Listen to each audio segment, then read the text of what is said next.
A nossa primeira mesa vai abordar o tema como a área da saúde pode contribuir para a redução da mortalidade no trânsito. Eu vou ter o prazer e a honra de coordenar essa mesa. E o nosso primeiro palestrante é quem eu já peço que se dirija ao palco, que vai falar sobre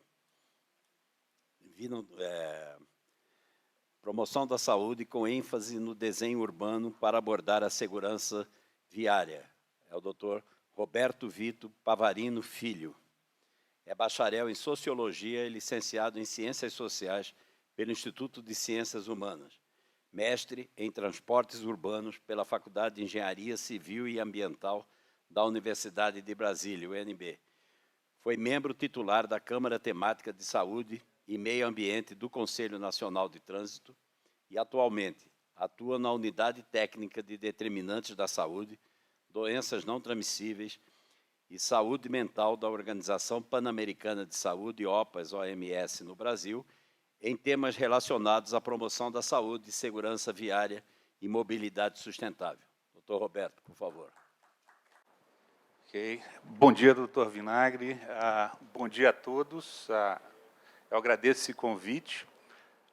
Felicito essa iniciativa feita pelo CFM e o faço em nome da doutora Socorro Gross, atual representante da Organização Pan-Americana da Saúde, Organização Mundial da Saúde no Brasil. Muito bem, para quem já lida com essa temática de segurança viária, aqui eu acho que muitos que estão envolvidos com a medicina de tráfego, talvez já estejam um pouco familiarizados com o envolvimento da OMS com o tema. Isso se dá, na verdade, desde os anos 60, como aqui colocado, nos anos 60, 70, mas foi mais aprofundado, a OMS entrou mais aprofundadamente nessa temática, principalmente a partir dos anos 2000. Nos anos 60, 70, foi uma perspectiva ainda, eu trouxe aqui resgatei historicamente esse primeiro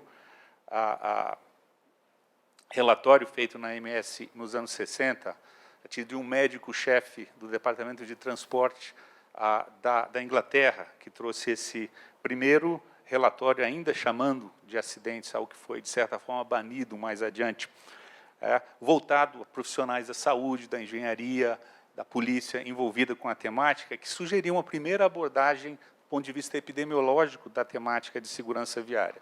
Mas, como disse, foi principalmente a partir dos anos 2000 que a gente vê esse envolvimento se aumentando, quando, em 2004, particularmente, foi a primeira vez que a Organização Mundial da Saúde deu a temática de segurança viária, o tema do Dia Mundial da Saúde, em função da gravidade, que a gente começou a ver nos anos 2000, em termos globais, principalmente em função do aumento muito significativo da motorização, particularmente em países em desenvolvimento, onde a gente, como no Brasil, se incluía. Mais ou menos o que está acontecendo em relação às motocicletas atualmente. E foi lançado, a essa época também, quem também é da área deve estar familiarizado com esse primeiro relatório mundial de prevenção dos traumatismos causados no trânsito, de 2004. Vários outros relatórios foram feitos mais adiante, né, atualizando a situação global, mas esse de 2004, particularmente, ele é interessante em função dos conceitos da quebra de paradigma que ele apresentou em relação a como era tratado até os anos 70, 80, a temática de segurança viária, e como se passou a ter uma visão um pouco mais ampla, particularmente em função dos conceitos de sistema seguro, do conceito de visão zero, trazido particularmente na Suécia. Esse aqui tem, de uma forma bem resumida, o que eram chamados 7 pontos aqui, que indicaram muito essa quebra de paradigma. A gente vai ver em cada um desses pontos, eu deixo essa apresentação aqui e deixo meus contatos para a gente discutir um pouco mais sobre eles, mas aqui tem um resumo de um pouco da mudança dessa visão. E eu queria frisar particularmente 2 delas aqui, que foram para ver com uma aplicação muito prática desses preceitos que a OMS trouxe a partir de 2004, em ações feitas aqui no nosso país, no Brasil. Particularmente em um programa que é liderado pelo Ministério da Saúde. A colega do Ministério da Saúde, aqui presente, talvez possa trazer mais detalhes sobre o que é esse programa, como ele foi bem sucedido, implantado em 2010, mas trouxe 2 elementos chaves aqui que caracterizam esse programa, que são esses 2 pontos ali circulados, que caracterizam a essência do que foi o programa do Brasil. E, de forma bastante resumida, essa necessidade da qualificação da informação epidemiológica e muito da integração intersetorial que o tema demanda. E aqui, nesse programa, como disse, a representante do Ministério da Saúde pode trazer mais detalhes, mas, se a gente pudesse resumir a essência dele, ele se foca muito na essencialidade da informação qualificada que os setores de epidemiologia trazem como um grande avanço, principalmente para as áreas de segurança pública, e essa abordagem sistêmica e intersetorial para a prevenção da mortalidade no trânsito, que é uma característica bem significativa do conceito de promoção da saúde, em que me foi solicitado fazer um foco, obviamente de forma bastante resumida, dado o nosso tempo aqui. Então, esses aspectos que talvez eu poderia ressaltar da promoção da saúde, que podem agregar aos esforços para a prevenção da mortalidade, eu acho que uma das formas da gente poder abordar isso seria fazer um paralelo possível, de novo, eu digo de forma bem simplificada, entre os conceitos de educação em saúde e de promoção da saúde. Pensando que esse primeiro conceito de educação em saúde, a gente poderia, talvez, de forma resumida, caracterizar ele como uma organização sistemática das ações educativas, com foco bem grande no comportamento do usuário da via. E o de promoção da saúde, a gente pode dizer que, em alguma medida, ele procura transcender essa dimensão comportamental. Veja que ele não ignora a dimensão comportamental, mas procura transcender isso do individual, enfatizando a dimensão social da segurança viária. E tem um foco muito considerado nos ambientes que estimulam esses comportamentos. Veja bem, ele não está negando a importância do comportamento, mas traz um foco naquilo que determina os comportamentos. E procura tornar a opção saudável um pouco mais fácil. Se a gente pudesse também, eu insisto, colocando de forma bem simplificada, dado o tempo que a gente tem, se a gente pudesse fazer um resuminho rápido do que seria uma aplicação da educação da saúde, essa primeira educação da saúde, de certa forma, ela procura informar e alertar sobre os riscos, por exemplo, da prevenção do HIV/AIDS, sobre os males do tabagismo, sobre os problemas de uma alimentação gordurosa, enquanto da promoção da saúde nos parece uma coisa mais proativa. Ela procura facilitar, dando os exemplos de si, o acesso que a gente pode ter aos preservativos, a alimentação saudável, que não é fácil achar, nem necessariamente barata. Uma coisa é a gente falar que a gente tem que comer os alimentos orgânicos, outra coisa é ver o preço de 1 quilo de tomate orgânico quando a gente sai por aí. E advoga também a legislação, por exemplo, sobre ambientes livres de fumo. É um exemplo dessa aplicação aqui. Se a gente pudesse fazer uma analogia agora para o nosso tema-chave, que é segurança viária, a gente poderia dizer que a perspectiva de redução de acidentes e redução de riscos aqui, que eu pego a partir de um artigo que eu recomendo muito a leitura, aqui referenciado, do grupo do Tides, na Inglaterra, onde ele fez um paralelo do conceito de redução de acidentes e redução de risco. Aqui eu me detenho um pouco. Se a gente pensar que esse primeiro, de redução de acidentes, a gente poderia sumarizar ele com uma visão que visa diminuir as taxas de acidente, reduzindo a vulnerabilidade da exposição das pessoas ao risco e com um louvável foco na redução do número de acidentes. Já essa perspectiva de redução de riscos, e não de acidente, mas redução de riscos, ela visa diminuir os perigos que propiciam os acidentes. E traz um foco, se a gente pudesse dizer, também na fonte desses perigos. Eu me detenho um pouco aqui para a gente dar uma olhada nisso, perguntar se vocês percebem essa diferença, que às vezes é sutil. mas é importante ela ser ressaltada, dessas duas perspectivas que a gente tem aqui, que, de novo, eu coloco, não são excludentes. E a gente poderia dizer, pela prática que a gente tem na área de trânsito, que é a área minha de foco, poderia dizer que os conceitos de educação de trânsito vigentes, dos anos 70 para cá, e com muito pouca mudança, pelo que eu tenho percebido, ele está mais próximo ao conceito de educação em saúde, enquanto essa segunda visão é onde eu identifico mais a cara da promoção da saúde. Ela estaria mais para esse segundo conceito. Bem, a redução de acidentes e a redução de riscos aqui, tentando fazer mais paralelos com aspectos mais práticos. Enquanto essa primeira de acidentes, ela educa os condutores para respeitar, por exemplo, o limite de velocidade, o risco de beber e dirigir, e, por exemplo, adverte ciclistas para a importância de usar o capacete e os pedestres para usar a passarela, a perspectiva de redução de riscos, essa segunda que eu coloco, ela procura pressionar mais para melhores condições para a circulação de ciclistas e, por exemplo, a alternativa para a travessia segura, o que a gente não vai sempre ver, nem travessia segura, nem travessia oportuna. Pega esse exemplo, estou pegando aqui da minha cidade, Brasília, onde eu moro. Isso aqui é uma travessia que é colocada, eu acho que é indo aqui para Taguatinga, e que é eu ter que submeter uma pessoa idosa, uma gestante, alguém carregando, a fazer todo esse percurso nessa passarela, simplesmente para não atrapalhar o tráfego automotor aqui e não fazer uma semaforização. Aliás, parece que, inclusive, tem uma semaforização. Mas o que se faz, em geral, é querer submeter sempre o pedestre a todo esse desvio da linha de desejo dele, a subir o equivalente a 4 andares para descer, e, caso ele não use, ele é colocado como o culpado pelo acidente de trânsito, pelo atropelamento que vai ter.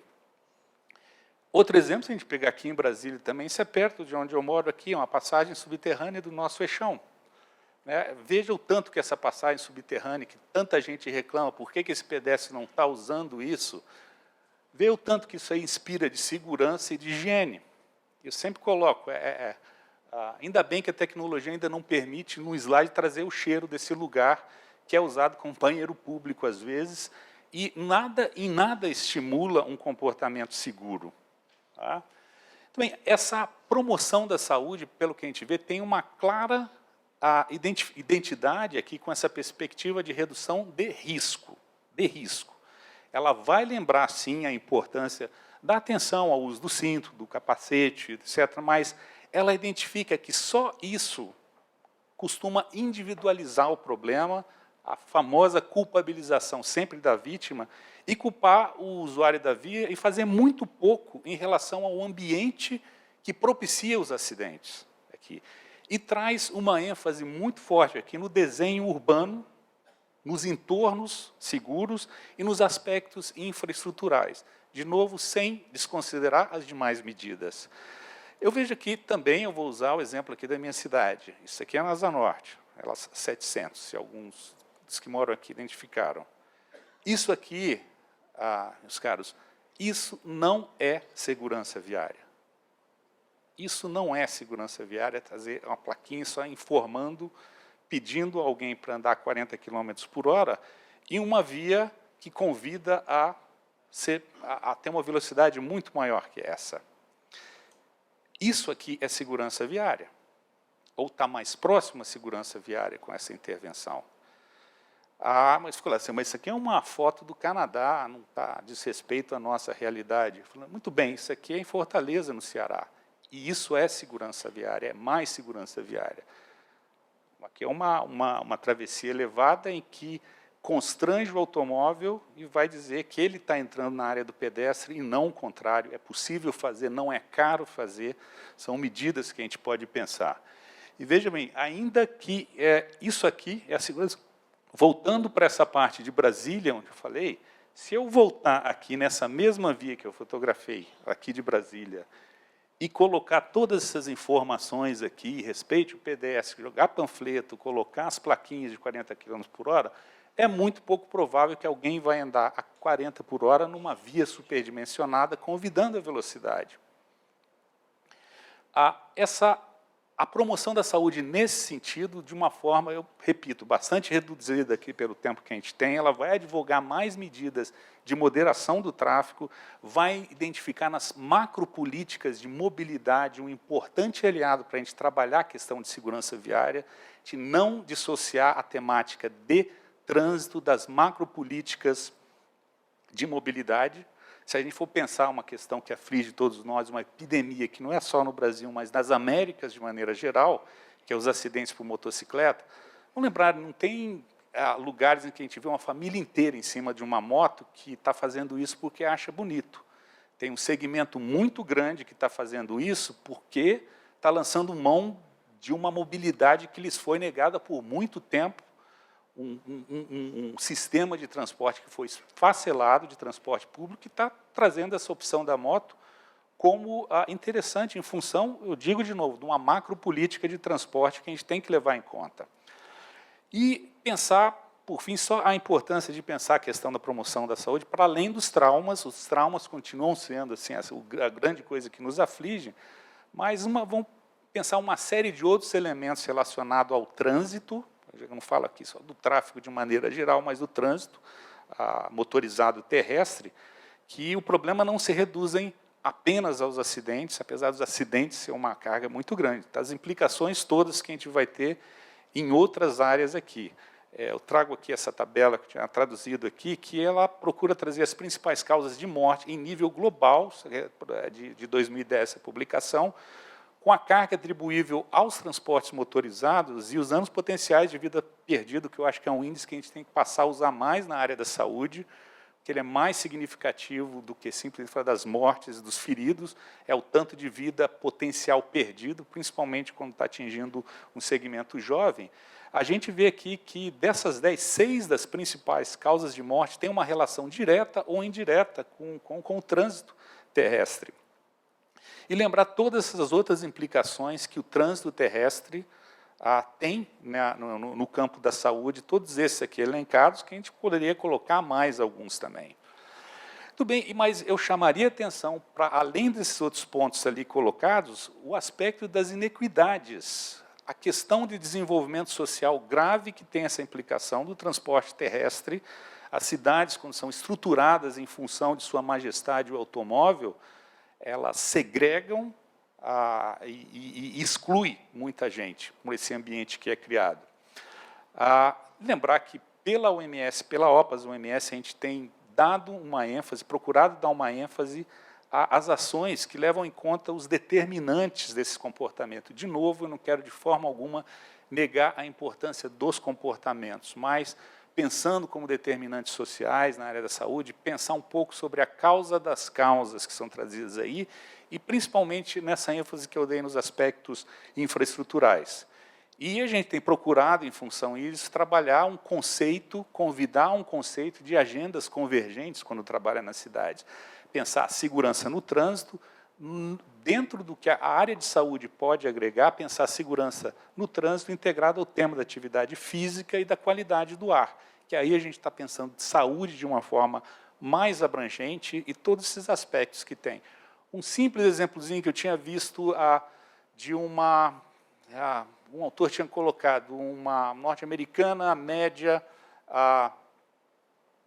que deixa de usar o seu carro, ou melhor, que deixa de ir a pé para o trabalho, que fazia em cerca de 15 minutos essa caminhada, com a facilidade de aquisição do automóvel, passa a ter um automóvel, até porque ela passa a se sentir insegura na via pública, por questões de insegurança.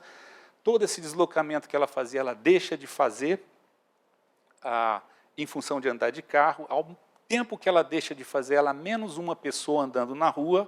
E na questão da segurança pública, no meio público, apesar de a gente ter a agressão feita por outros indivíduos, é justamente quando a rua tem mais pessoas que a pessoa se sente mais segura. E quanto mais deserto, mais perigoso fica o lugar. Ao fim do ano, ela pode ter engordado 2 ou 3 quilos em função de uma vida mais sedentária e deixou aquele ambiente mais inseguro em função da ausência dela, inclusive, de outras pessoas. Diminui a gentrificação, deixam os ambientes mais hostis, ou seja, de alguma forma está tudo interligado. E lembrando que ela, com esse carro, ela vai ser mais alguém para estar poluindo o ambiente com o carro dela. Ou seja, toda essa interligação, se a gente puder fazer um tratamento da questão de segurança viária de uma perspectiva mais ampla, o tanto melhor e o tanto mais a saúde agrega ao tema de segurança viária. Alguma dessas coisas aqui a gente tem colocado em várias das nossas publicações. Deixo aqui a apresentação com os links para quem estiver interessado, assim como também meu contato. Eu agradeço muito, novamente, esse convite, essa oportunidade de trocar as ideias com os senhores e senhoras. Muito obrigado.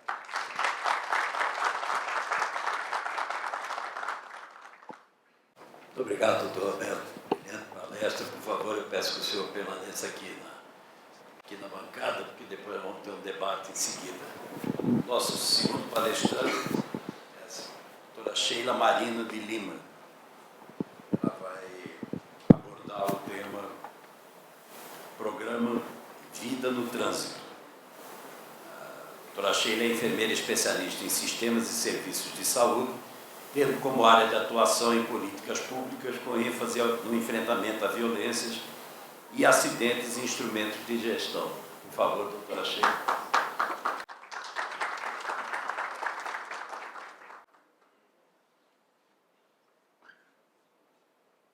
Bom dia a todos e a todas.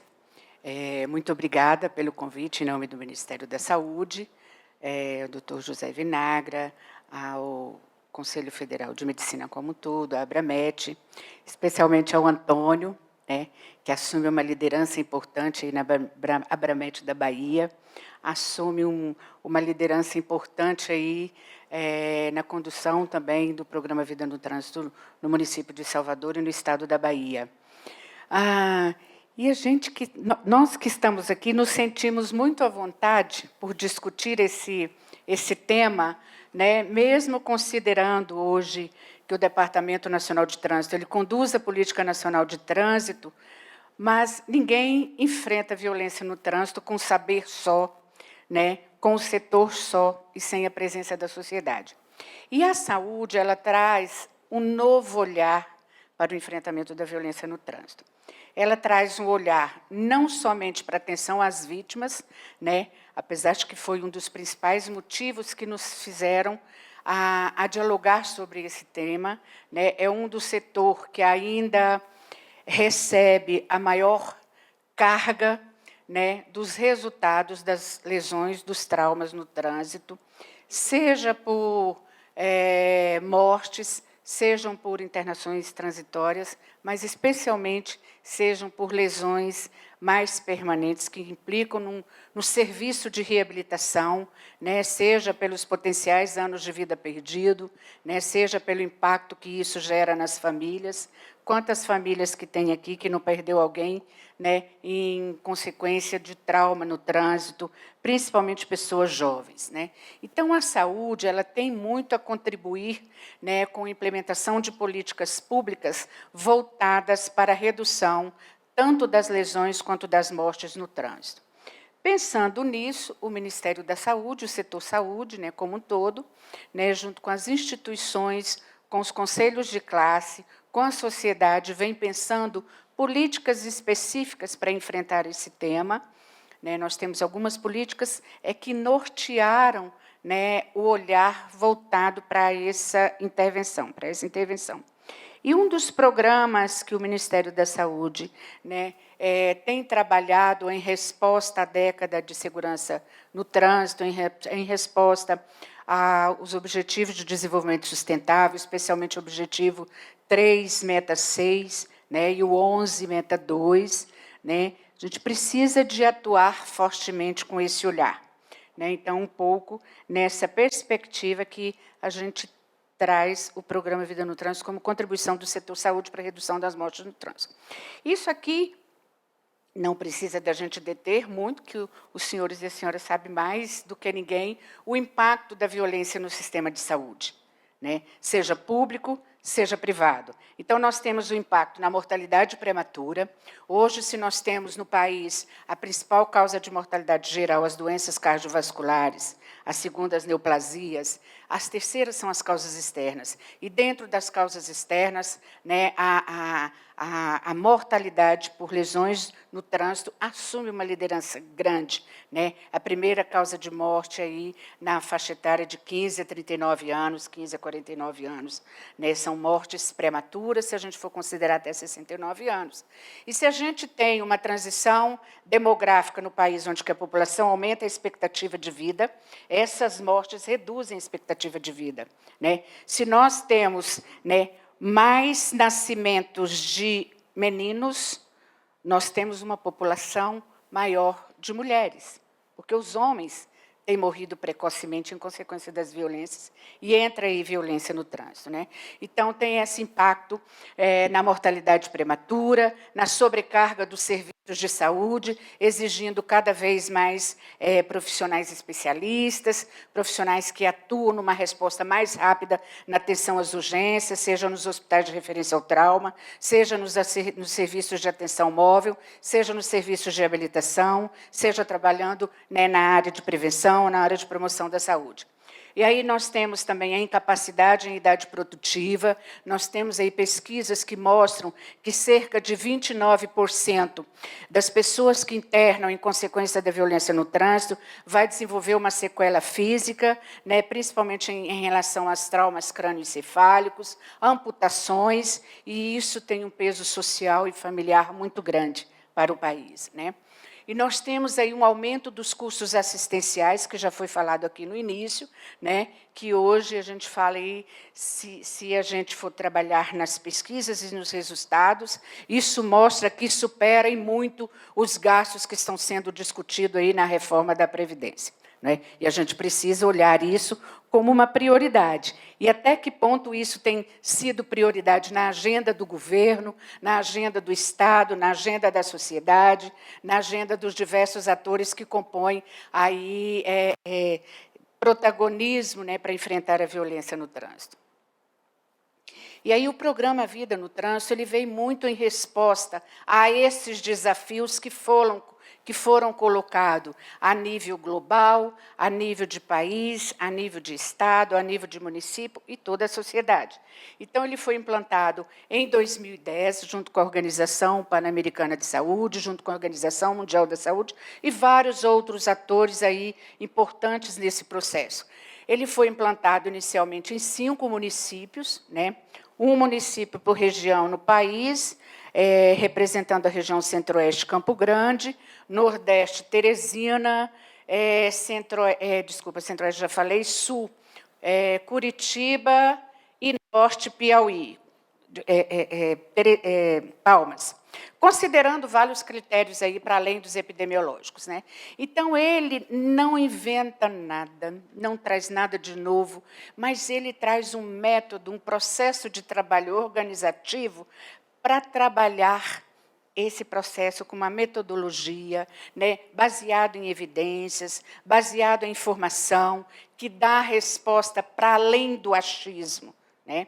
Então, ele trabalha na qualificação da informação, que os senhores e as senhoras aqui são atores fundamentais nesse processo, no planejamento baseado no resultado dessas informações, no monitoramento das ações que foram propostas e das metas que foram propostas, no acompanhamento e na avaliação das ações. Essas avaliações elas são feitas por instituições acadêmicas, né, que vai reordenar, apontar os ajustes necessários.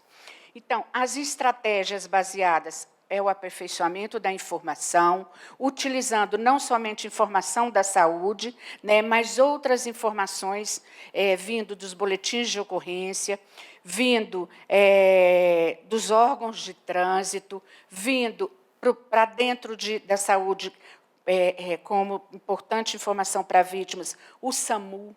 O SAMU ele tem uma resposta, um olhar, informação que, às vezes, grande parte desses atores não tem.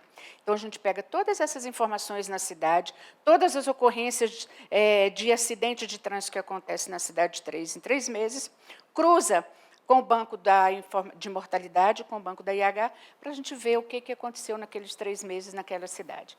Quem morreu, por que morreu, que hora que foi, qual que é a cena, a cinética desse acidente, que rua que foi, o que pode estar envolvido nisso, que aspectos, que fatores que contribuíram para essa ocorrência, e aí, a partir disso, todas as ações são direcionadas a partir dessa informação, né?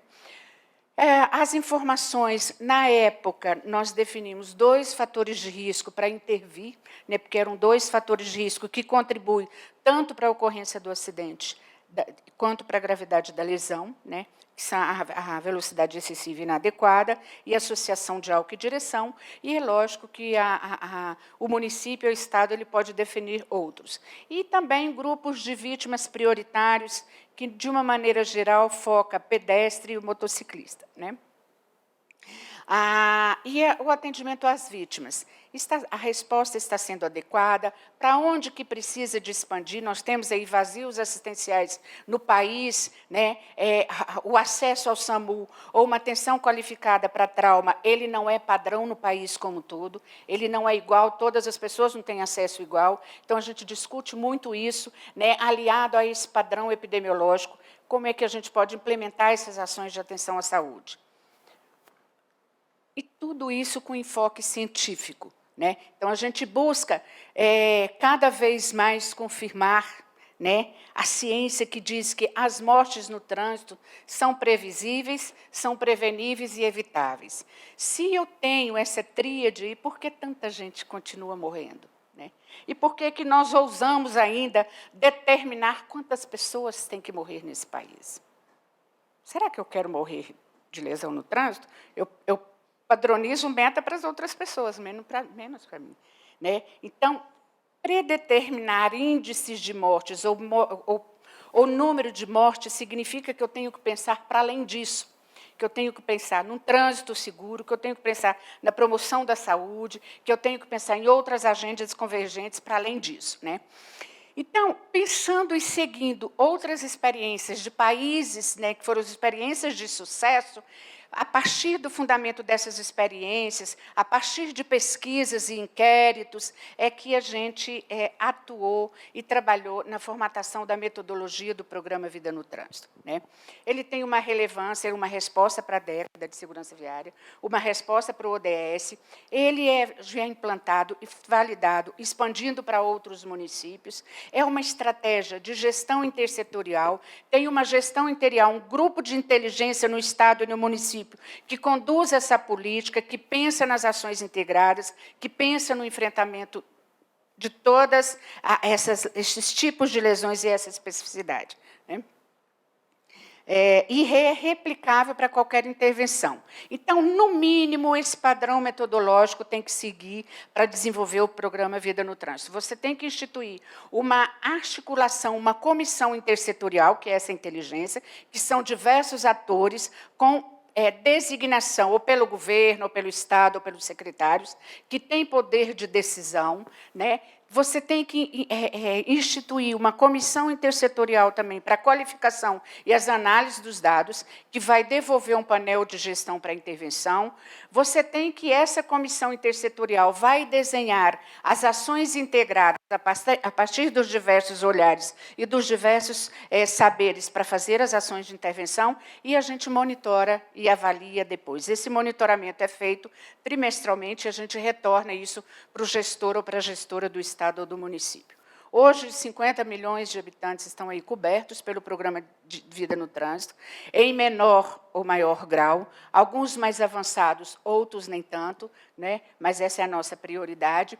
Isso aqui, só mostrar, está ruim para ver, isso aqui, as principais causas de morte em 2012, fazendo um comparativo com em 2016, os acidentes de transporte terrestre, aqui de 1 a 14 anos, era a primeira causa de morte. A gente conseguiu mudar esse painel com relação a esse quadro epidemiológico, porque o trânsito é a medida mais efetiva de intervenção que dá impacto mais imediato.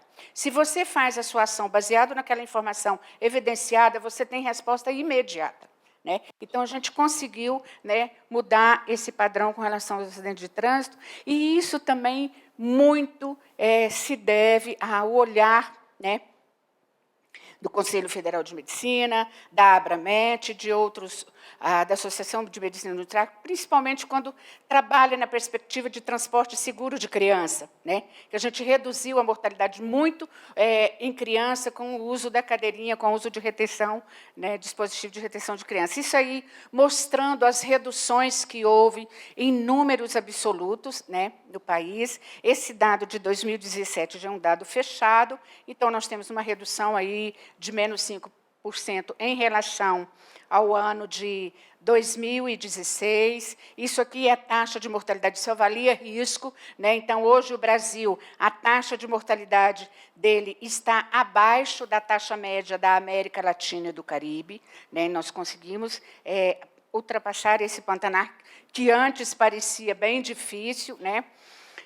Isso aí, a mortalidade, isso aí em número absoluto, por condições da via, né? E aqui eu gostaria de fazer uma reflexão também, mortes, o que nós não temos conseguido reduzir? Morte com motociclista, principalmente Norte e Nordeste e algumas regiões do Centro-Oeste, mas nós temos aí um aumento também de mortes em veículo de transporte pesado, né? Ônibus, caminhões, e aí eu acho que a Baromet é um ator importante para a gente discutir fadiga, para a gente discutir sono e outras questões que eu acho que pode estar um pouco relacionada aí.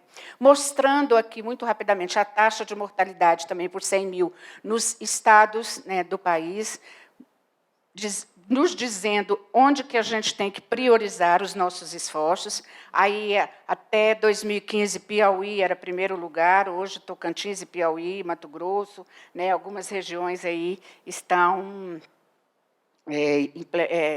nos dizendo que precisamos atuar de maneira específica, e aí comprovando um pouco da taxa de mortalidade geral com a contrapartida do usuário aí mais vulnerável, que é o motociclista, né, mostrando que o retrato valida, né, que o usuário de moto está contribuindo para isso, as políticas públicas, infelizmente, não têm sido reforçadas nesse aspecto. Aqui mostrando, né, a importância do Vida no Trânsito e de outras ações nas capitais. Todas as capitais reduziram as mortes no trânsito, se a gente comparar 2010 com 2017, exceto Palmas nos últimos anos, que mesmo com o programa não tem conseguido avançar. E o Vida no Trânsito contribuiu também para a gente introduzir algumas questões em algumas pesquisas e inquéritos a nível nacional e a nível de município. A Pesquisa Nacional de Saúde, a maior pesquisa, né, no âmbito da saúde no mundo, né, ela foi realizada em 2013, era para ser realizada em 2018, infelizmente não conseguiu, e está prevista para ser realizada agora, que pela primeira vez trouxe perguntas a nível do Brasil de âmbitos do tema associação de álcool e direção, velocidade excessiva, uso de capacete, uso de cinto de segurança e outros aspectos aí relacionados. A Pesquisa Nacional de Saúde do Escolar, também a nível de Brasil, de grandes regiões, chega até alguns municípios, né, de grandes regiões, e 88% são alunos de 13 a 15 anos, do 9º ano de ensino fundamental, que nos diz muito a respeito do que acontece com eles nesse âmbito, né, de trânsito. E nos deixa assustado, né? Tem um percentual de mais de 20%, que são conduzidos em veículos por pessoas que beberam, que não usam cinto de segurança, principalmente no banco de trás, que não usam capacete, e vários outros, e que dirigem, né, mais de 20% deles dirigem veículo automotor, e são meninos e meninas aí até 15 anos. Né? O Vigitel, que é um inquérito de fator de risco por telefone em todas as capitais, que também introduziu associação de álcool e direção, velocidade excessiva e inadequada, uso de celular e outros aspectos relacionados. O Vive Inquérito, que é uma pesquisa em unidades de referência de trauma para esse atendimento. Todos eles se refletem em importantes indicadores para a implementação de políticas públicas. Isso aí mostrando vários artigos publicados, né, com esses resultados dessa pesquisa, aí, consumo de bebidas alcoólicas e direção de veículos nas capitais e no Distrito Federal, Pesquisa Nacional de Saúde em relação entre o uso de álcool e características sociodemográficas segundo o sexo no Brasil. Isso aí mostrando também os resultados da Pesquisa Nacional de Saúde do Escolar, Isso aí mostrando os dados do Vigitel com relação à associação de álcool e direção, uso de celular e outros aspectos. O Vivo Inquérito, que são esses inquéritos nos grandes centros de referência de trauma.